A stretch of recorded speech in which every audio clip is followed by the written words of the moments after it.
Manuel Gomes da Costa nasceu em Lisboa no dia 14 de janeiro de 1863, filho de Carlos Dias da Costa, militar do Exército Português, e de Madalena Rosa de Oliveira e Mota. A carreira militar do pai leva a que a maior parte da infância de Manuel seja passada na então colónia de Macau. Aos 11 anos, o jovem Manuel frequenta o colégio militar e vive aos cuidados de um tio em Lisboa, enquanto a restante família reside na Madeira, acompanhando o pai em mais uma missão. Manuel debate-se com as saudades e com a falta de concentração para os estudos. As notas são fracas e acaba por ser forçado a abandonar o colégio por atingir o limite de idade. O pai, homem de poucas falas, comunicou-lhe: se o menino não quer estudar, então vai assentar praça. Assim aconteceu. Em novembro de 1880, Manuel entra como voluntário na Companhia número 4 de Artilharia de Guarnição, na Ilha da Madeira, situação que não terá sido do seu agrado, levando à sua decisão de retomar os estudos. Assim, no ano seguinte, em outubro de 1881, matricula-se na Escola do Exército, concluindo o curso 2 anos depois. Após prestar serviço em Lisboa, é colocado no Regimento de Infantaria número 24, em Penamacor, onde conhece, num juramento de bandeira, Henriqueta de Mira Godinho, filha do comandante do seu regimento. Apaixonam-se e casam a 15 de maio de 1886. Da união nascem 3 filhos: Estela, Maria Manuela e Carlos. A vida corre agora de feição. A convite de Rafael de Andrade, governador-geral da Índia, embarca para Goa como capitão e ajudante de ordens do governador-geral, chegando a administrador do Conselho das Ilhas de Goa. Sendo conhecido o seu gosto pelo desenho e a aguarela, é-lhe atribuída a tarefa de restaurar os retratos dos vice-reis da Índia no Palácio do Governo-Geral, em Nova Goa, um trabalho que, várias décadas depois, acabaria por se revelar muito questionável devido às alterações introduzidas nas obras originais. Ainda em 1894, também a pedido do Governador-Geral, realizou um conjunto de 105 aquarelas dos retratos da mesma galeria dos vice-reis para serem oferecidas ao rei Dom Carlos.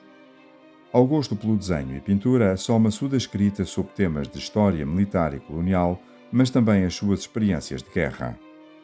Manuel Gomes da Costa tem uma personalidade complexa.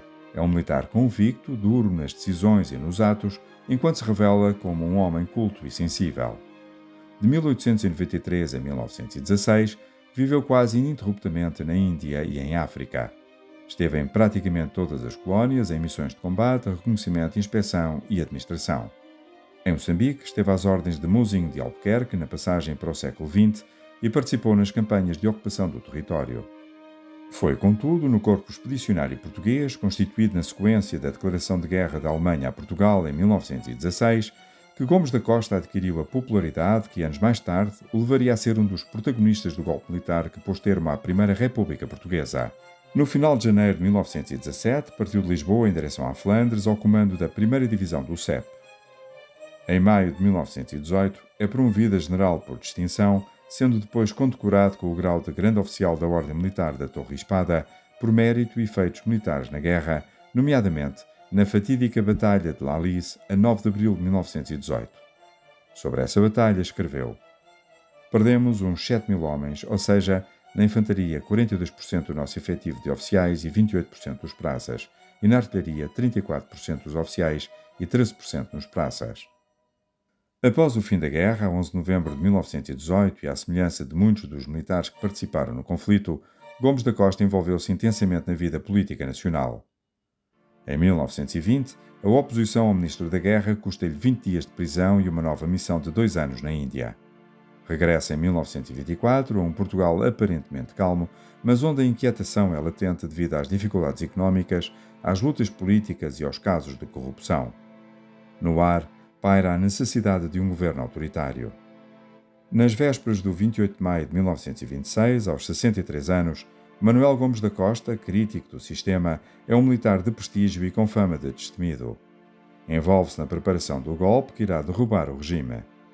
Encarregado de liderar a operação militar a partir de Braga, parte da capital minhota liderando um contingente de militares entrando triunfalmente em Lisboa no dia 6 de junho. Porém, rapidamente se desfaz a união no grupo que liderava a revolta, com destaque para José Mendes Cabeçada Júnior, que liderava a facção republicana conservadora da conspiração, e Óscar Carmona. Manuel Gomes da Costa defendia o reforço dos poderes do Presidente da República, a descentralização administrativa, a organização corporativa da economia, a revisão das leis da família e da religião. Em suma, era um programa de governo de raiz corporativista e antiliberal. A recusa de Mendes Cabeçadas em aceitar este programa levou Gomes da Costa a conspirar para o derrubar. Evitando o confronto, Cabeçadas abandona o poder a 17 de junho de 1926, acabando Gomes da Costa por ser empossado como presidente do Ministério com poderes presidenciais. No entanto, as divergências no seio da ditadura militar não haviam cessado e no início do mês de julho, setores ligados a outra facção exigem a Gomes da Costa que abandone a chefia do poder. Recusa abandonar o Palácio de Belém, acabando por ser preso e enviado primeiro para o Forte de Caxias, depois para o Palácio da Cidadela de Cascais, de onde parte, a 11 de julho, para o exílio em Angra do Heroísmo, nos Açores. Nesse mesmo dia, o general Óscar Carmona, próximo do setor republicano conservador, foi empossado como chefe do governo, assumindo interinamente a presidência da República. Ainda durante o exílio, é promovido a marechal por Carmona. Regressa a Lisboa em novembro de 1927, mas continuaria a conspirar, o que motivou a sua ida para Roma em 1928, onde esteve durante um mês, fixando-se depois em Nice. Regressou definitivamente a Portugal em maio de 1928. Morre em Lisboa a 17 de dezembro de 1929. O funeral reuniu milhares de pessoas, tendo o corpo sido depositado no jazigo dos mortos da Grande Guerra, no cemitério do Alto de São João, em Lisboa.